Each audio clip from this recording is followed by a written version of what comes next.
Growing up to be a firefighter is a classic kid fantasy. Between getting to drive the big truck, spraying the giant hose, and saving people's lives, it's easy to see the appeal. But despite their title, firefighters don't spend all day fighting actual fires. In fact, putting out blazes accounts for just a fraction of their regular duties. As a retired fire captain told Mental Floss in 2015, firefighters need to act as plumbers, electricians, psychologists, and mechanics, depending on the scenario. For many situations, such as broken pipes and gas leaks, 911 dispatchers default to sending the local fire department. Medical emergencies actually make up the majority of their calls, and today's firefighters are expected to double as EMTs and sometimes paramedics. They also do rescue the occasional cat from a tree, though not as often as they do on television. Hi, I'm Erin McCarthy, editor-in-chief of MentalFloss.com. Firefighter is the first job we wanted when we were kids that we'll be covering on this episode of The List Show.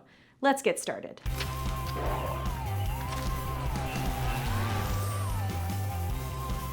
It's not surprising that many kids dream of becoming astronauts when they get older. Astronauts are the explorers of the 21st century, and their work has been glamorized in countless movies and TV shows. But the job isn't always so glamorous in real life. One aspect that's not depicted in popular media is how difficult it is to use the bathroom in space. Toilets on Earth rely on gravity, and without that key element, they become much more complicated to operate. To go number 2 in orbit, astronauts have to create an airtight seal between their buttocks and the toilet, which uses a powerful vacuum hose to collect waste. The whole ordeal can stretch what would normally be a few-minute potty break to half an hour, and astronauts have to get used to the equipment as part of their training. And there's more room for error than when we use our toilets on Earth. Even with careful protocols in place, waste has been known to get loose on space missions. That was the case on the 1969 Apollo 10 mission, when an errant turd was spotted floating through the cabin. None of the crew members took responsibility for the incident, and its origins remain a mystery 50 years later.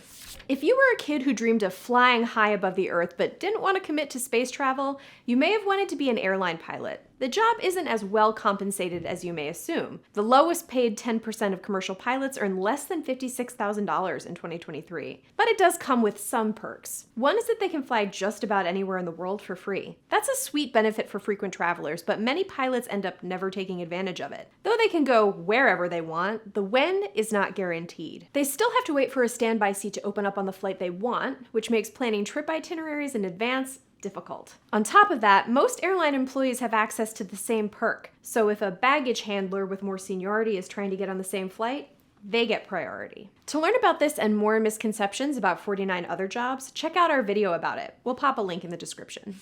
Getting to hang out with pets all day and make them feel better sounds like the perfect job to a young animal lover. But there are many harsh truths about being a veterinarian that only become obvious as you get older. For example, euthanizing old and sick pets is a big part of their job, and many vets suffer from compassion fatigue. That's part of the reason why around 30% of vets reported planning to leave their jobs in 2023, with half of that number saying they would give up clinical practice altogether. And it isn't just their mental health that's at risk. They often come home with bites and scratches after handling scared cats and dogs. And when treating exotic animals like monkeys, infectious diseases are a major concern. So it's not all pets and cuddles, though they do get plenty of those as well.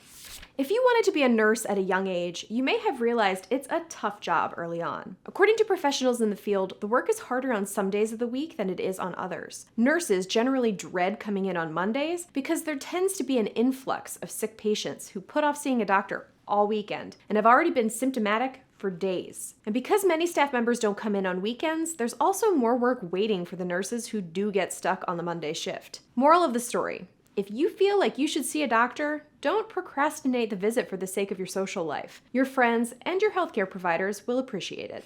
Many kids who grew up riding roller coasters dreamed of one day designing them. This was especially true for anyone who got a taste for engineering with the PC game Roller Coaster Tycoon. The video game isn't exactly an accurate depiction of what it's like to run a theme park. If a guest is misbehaving in real life, for example, picking them up and dropping them in a pond is frowned upon. But Roller Coaster Tycoon did get many people interested in the field. Following its release in 1999, industry professionals noticed an influx of young people at trade shows who were inspired by the game. Fans who followed through on their passion quickly learned that designing a roller coaster for the real world came with a lot more limitations. When designing a steel coaster, each foot of track can cost tens of thousands of dollars, so practicality often wins out over ambition and creativity. To hear from an actual roller coaster designer, check out our episode of History of Fun, all about the science and history of coasters.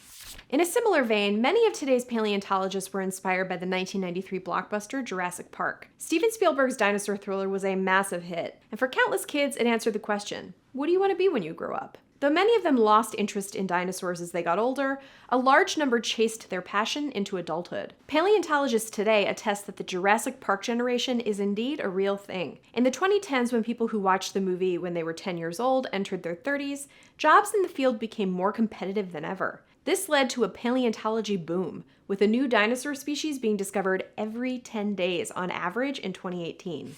Teaching is the profession we're exposed to the most in childhood, so it's only natural for so many kids to want to be teachers when they grow up. In addition to wanting to be like the adults they looked up to, many students may like the idea of holding on to their summer vacation after they graduate. But unlike the kids they teach, most teachers don't get the full summers off. Even if they're not coming into the classroom every day for summer school, they likely spend much of their so-called vacation attending professional development seminars and preparing for the upcoming school year. And because their salaries are barely enough to live on in many parts of the country, teachers often end up taking short-term gigs in the summer to make ends meet. According to a study published in 2019, 16% of public school teachers work jobs unrelated to their school on their summer break, and an even higher percentage took a second job during the school year.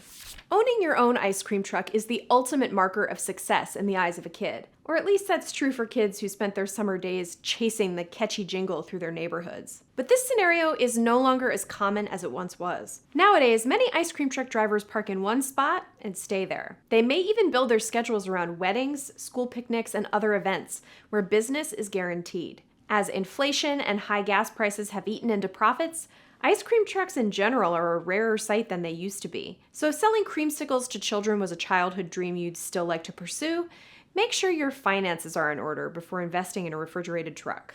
It seemed like every classroom in the 1980s and 90s was filled with aspiring marine biologists, myself included. Kids may have been influenced by pop culture like Flipper, Free Willy, or those awesome Lisa Frank dolphin folders everyone had, or, in my case, The Voyage of the Mimi, starring a young Ben Affleck. The educational series split episodes into a 15-minute narrative segment where Captain Granville and a crew of scientists studied humpback whales on a sailboat named the Mimi, and a 15-minute expedition segment where one of the show's young actors would go to observe real scientists doing their jobs. The show aired on PBS and became part of many school curricula, including at my school. And let me tell you, the shipwreck hypothermia episode caused a real commotion.